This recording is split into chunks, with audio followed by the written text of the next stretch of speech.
wóore wa dem na kang waxi ma dem doon taali actuellement sama xol dafa sedd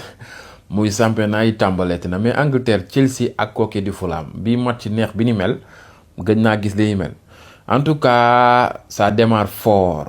waaye wuyu na turam muy Premier League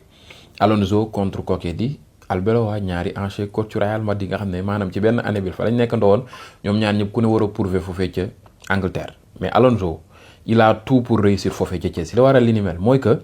non seulement cette saison amuñu benn compétition bu mag bu ñu war a xëccoo mais aussi am na collectif bi effectif bi la am ay joueurs rek la maanaam poste bu nekk am na ci lu ma 3 concurrents direct Chelsea am nañ 11 boo xam ne ñëpp ay noir lañ am 11 boo xam ne ñëpp ay métis lañ am 11 boo xam ne ñëpp ay blanc lañ kon kooku ils ont tout pour réussir cette saison war nañoo mën a sax jël Premier League bi ci bu ñu defee fulla ak fayda mais nag collectivement ça reste un peu il y a des individualités mais travail la boo xam ne avec le temps gëm naa dina ñëw te ak Alonso mi ma gis nii mën na liggéey ak ay xale mais bu amul pression forte mën na gérer cette club mën na gérer ce club am nañ ci yaakaar ñuy xaar en tout cas Fulham n'a pas démérité mais félicitations aux Blues Nicolas ak Pedro Neto mi bu dee mu ngi football ci pointe bi moom concurrence dina intense xanaa ci couloir bi wala numéro 10 ay ni ko yàlla na ko fa Alonso forcé rek félicitations à vous les Blues jaa ngeen jëf. Duel de coach espagnol, duel d'ancien du Real Madrid, Arbeloa ak ñi nga xamante ne mooy Xabi Alonso. Arbeloa perd contre Xabi Alonso. Chelsea gagne 3-2 contre Fulham et vraiment j'ai regardé un match exceptionnel. Match boo xamante ni y avait du rythme, il y avait de l'intensité. Techniquement, il y avait quelque chose. Tactiquement aussi, tu vois que les deux en course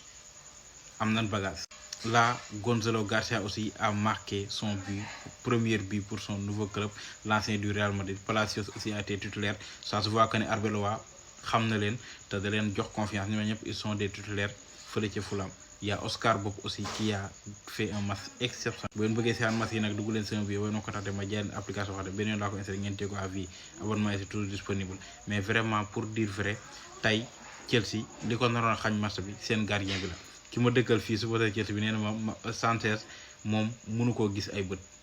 parce que Sanchez xamul dara mais maa ngi koy bëgg a gëm parce que Sanchez tey match bi mu def c'était pitoyable bu Chelsea ñàkkoon tey Sanchez la il a passé complètement à côté te mu man mercato Chelsea yëpp duma ci dégg mouvement wu gardien man loolu jaaxal na ma trop mais vraiment Xabi Alonso tu vois que ni voilà mi ngi tàmbalee am patte mi ngi tàmbalee téye équipe am voilà parce que moom ñëpp xam nañ ko. Formation 3 4 1 2 voilà moom lay jouer et mi ngi koy tàmbalee imposer ay jouram bi aussi ñi ngi tàmbalee xam kii lan ban idée la leen bëgg imposer. Arbeloa aussi j'ai vu que ni il a du bagage parce que tactiquement ça a été exceptionnel les sorties de balle voilà match boo xam ne c'était rythmé vraiment exceptionnel. J'ai regardé un match exceptionnel 3-2 il y avait beaucoup de buts et voilà premier match là ils ont montré des choses très intéressantes. Fulham bi ma gis mu jeté ak Chelsea li muy génie bu ko indiwaatee contre ki nga xamante ni moom mooy du moins li mu indi nii bu ko indiwaatee ci beneen contre beneen équipe mën na faire du sale parce que les sorties de balle des joueurs de Fulham c'était incroyable et exceptionnel à voir vraiment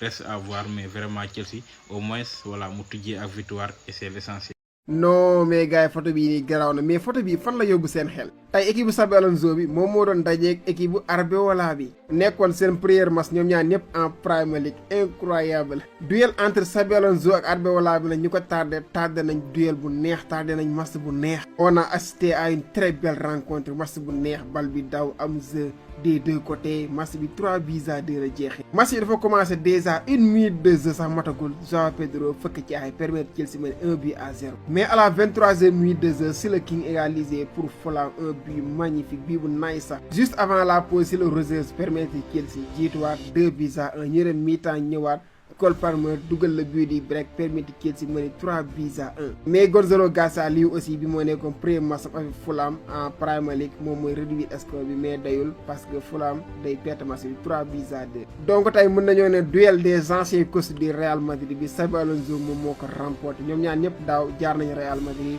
jóge fa ren ku si nekk dem club bu bees seen premier match ñoom ñaar ñoo tasante woon mais Xabi Alonso moo remporté duel bi félicitations Chelsea félicitations Xabi Alonso. non mais gars yi quel match. fans Real Madrid j'espère que match bi moom seetaan ngeen ko ba mu jeex entre Xabi Alonso ak Arbeloa suñ ñaari anciens coach yi. Et finalement Xabi Alonso moom moo mujj a gagné Arbeloa parce que Chelsea moom moo gagné Fulham 3-2. match bi nag da nga koy seetaan ba mu jeex nga xam ne le problème c'était pas Xabi Alonso c'était pas Arbeloa bi ñuy yor Real Madrid ñoom ñaar ñëpp am nañ ay tactique de jeu am nañ style de jeu bu leer nañ parce que tey ils ont proposé un beau jeu match bu neex lañ am tey entre Fulham ak Chelsea. mais seulement boo bëggee gagné Chelsea non vraiment bio boo nga teel a wut ay pexe ci Cole Palmer donc gars yi Cole Palmer